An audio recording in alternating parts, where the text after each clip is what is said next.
It's such an interesting thing because your now reality really has your attention. It does. We were watching Jerry and Esther this week. They moved into their new house in San Antonio. After 5 years of construction, very slow-moving construction. And they've been perfectly happy with the slow-moving construction because they've never been there anyway, hardly. And so, but finally, Jerry says, let's get this done. So they set a move-in date, and in they moved. And as Esther is walking around, she is just knocked over at the beauty of the place. It is everything that they have been dreaming about, and it is the combination of all the little things they've been picking and choosing and picking and choosing and picking and choosing. But to see it all assembled is sort of like what it must be like for you when you finally let go of your resistance and go into your vortex and find everything that you've been asking for there all at once. So they walked in and oohed and awed.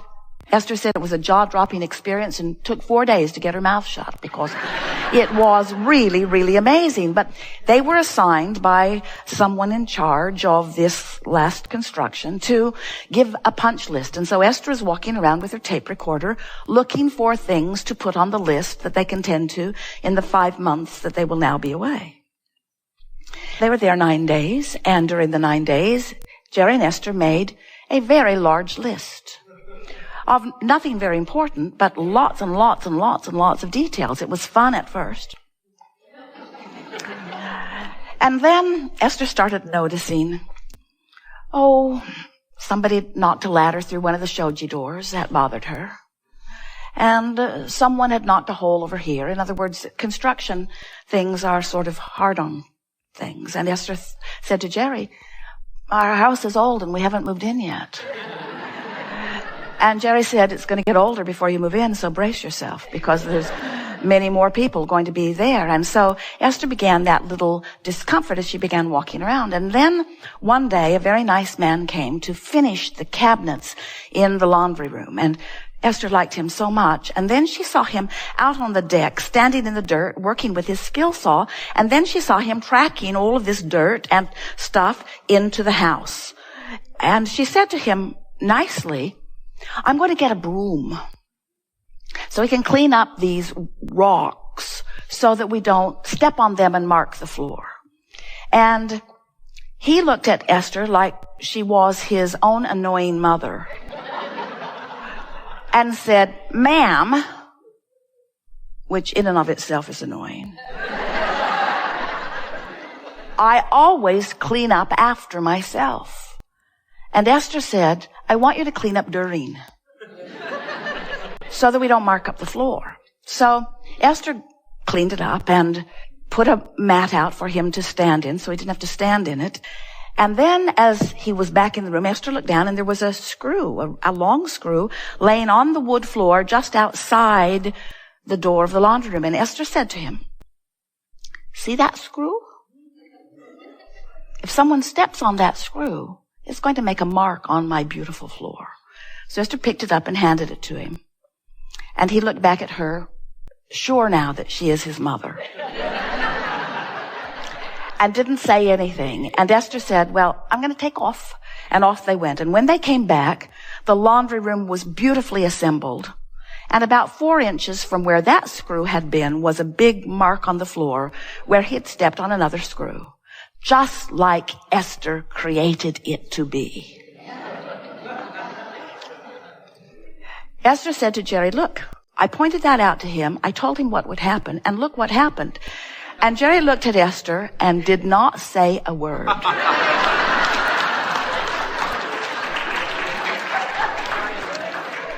However, Esther can read his mind, so he was still in trouble. At which point Esther said, I hate law of attraction. I was happier before I knew that I am the creator of my own reality. It could not have been a better creation. But wait, it gets better. Then the furniture company came, delivering some beautiful furniture that they've picked out from California. We're reaching for the best way to break this to you easily. So the nice men bring the big, beautiful console table in, And it's all wrapped up, just like they promised it would be when they said they would deliver it. Wrapped up with foam and cardboard and shrink wrap. You couldn't even see the table. And it was upside down on a dolly, a long dolly. So in they wheeled it, and they carefully cut it with Esther hovering, saying, "It's really shiny. Watch that blade. Be careful with my table. It's one of a kind. I wouldn't want anything to happen to it." So they trimmed it and trimmed it and trimmed it and exposed it, and it is the most beautiful table Esther has ever seen, except it was upside down. And when they turned it over, the top came off the base crashed to the floor, made a big hole in the floor, and broke the table.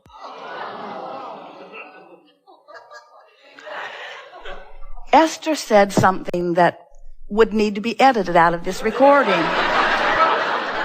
if we told you. And Jerry said something that would have to be edited out of this recording if we told you. And then Jerry disappeared for 2 hours. Esther called him on the phone and called him a coward. And then Esther proceeded to say to the men who had no blood in their head at all, they were green, then white. Esther said, "This was not your fault. This was an accident looking for a place to be delivered to me.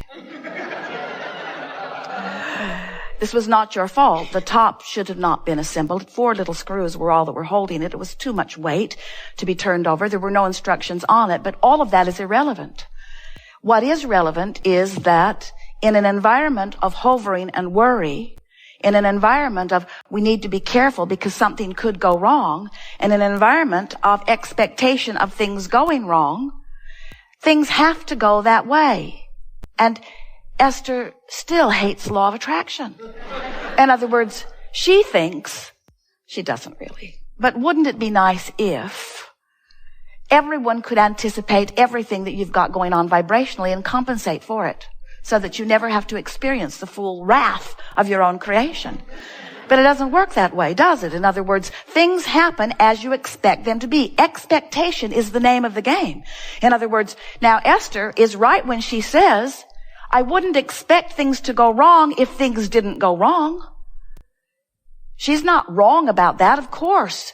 Sloppy people, uncareful people, people that don't know better, train you into your vibrational patterns. But that's really beside the point, because you cannot control all of those uncontrollable things. You can't get out ahead of everyone that's involved with you and teach them the way that you want them to behave so that you don't have to clean up your vibration. You've got to clean up your vibration. And that's really the thing that we want all of you to know. Now, some of you are thinking, let's see, Esther met Abraham in 1985. Abraham's been saying the same thing for all of those years. Esther still doesn't get it. There's no hope for me. I think I will go home. But really what's happening is Jerry and Esther have a spectacular life. But law of attraction does not make them the exception. Ever. Law of attraction treats them the way they offer their vibration to be. It's just that way. You just cannot ask for something different from what you expect. And so this Art of Allowing workshop is really about, the conversation that we want to have is really about training yourself into vibrational alignment with who you really are and what you really want. You see, all the disappointment that you feel, whether it's because someone dropped your table or because someone hurt your feelings or because something went wrong in their life or because they deceived you or you wanted better for them, everything that goes wrong, what it really is about, and this is a little hard to hear, but once you get the hang of this, it's going to free you from so much impossible struggle. What it's really about is that through life, you have created a version of everything, and it is in your vortex of creation. And every bit of disappointment that you have is because you're not, in the moment, living up to the version that you have created. In other words, Esther has created a version of cooperative people and a beautiful house and things unfolding nicely. She's created that version in her mind as they've been driving around the nation, picking things for years and years and years. She has an image in her vortex, not just an image, a vibrational reality of how she wants that to be, how she wants her business to be, how she wants each and every relationship to be. You all have this too. And when she faces a reality that defies that version, it is the defiance of that version that equals the negative emotion. Esther is not upset because the table is broken. Now you all gasp, because you think that that's what it is about. Esther would have thought that that is what it is about. Don't want a broken table, got a broken table, that's why I'm upset. But it isn't for that reason. The upset is because she was not and is not a current vibrational match to the version of her life that she has put into her vortex. So now Esther could play that back. All right, Abraham. My table was just dropped. It was pretty for a minute. My table was just dropped, and there's a perfect table in my vortex. Is that what you're saying?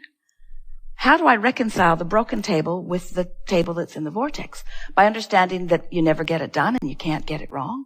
By understanding that the discord is not because the table is broken. Now that's hard to hear. The discord is because in this moment that you are looking at the broken table, you are not living up to the version of your life. It's not a broken table. It's a feeling of out of controlness. It's not a broken table. It's about not getting to be home, but only for 9 days before I'm taking off. It's not about a broken table. It's about trying to do too much in too short of time. It's not about a broken table. Are you hearing what we're getting at? It's about not living up to the version that is in your vortex. You've got to keep up with you. Life keeps causing you to expand. And it was so interesting because Jerry had walked away and he'd gotten involved in other things and had forgotten about the table. Esther was there while the men were still unwrapping other things, and they were all laughing about it. Esther said, "I'm sorry for my outburst." And the man said, "I thought you took it rather well." And then they began laughing about it and speculating what now and pondering whether it could be fixed. And Esther's talking about how interesting it is and how all of the pieces seem to be there, and someone really good at it may be able to put it into place, and a really good woodworker, and there are several around. In fact, she knows one, could probably have a very good time making that table new again. Now, later, all through the rest of the week, as Esther is walking by, seeing the broken leg on the table, she is looking at it differently. In other words, past the shock of it and into the solution of it. And that's really what we want to come around to fast. Of course, you're going to take a hit when things don't go the way you want them to. But the thing that you want to remember is that the only reason that anything ever feels bad is because there is a version of everything that you have been involved in, including you, the creator of you, involved with your money, you involved with your lovers, you involved with your relationships of all kind, you involved with your work, you involved with every aspect of life. There is a version of that is offering a very powerful vibration, and when you don't resonate in alignment with it, you feel the discord of it, period. It's never about a table broken. It's only, always, only, always, only, always, ever, always, only, ever, always. It is always, always, always, always, always, always, always about your vibrational relationship with who you are, period. That's all. That's all. And the manifestation time will speed dramatically, because we're not kidding you when we say you were source energy before you came into this body, and you are source energy even though you are in this body. A part of you is here present, this focused genius personality that you know as you, important part of you here in this physical body. And as you are here in this physical body as the leading edge of source energy, you are exploring contrast just like you knew you would, and coming constantly all day, every day to new awarenesses of what would be just a little better than it already is. Even one-celled organisms, every consciousness, which includes all that you know, is having exposure to life and requesting improvement. That's what the evolution of all species is about. So as you know what you don't want, you know what you do want. And that rocket of desire emanates from you vibrationally. And here's the best part of this that you don't now know consciously, if you're like most humans, as that rocket exudes from you, this non-physical part of you who remained as non-physical energy even while you're here in this physical body, this source energy, God force part of you became the vibrational equivalent of the new request that you set forth, and holds that vibrational place marker, holds that set point, and calls you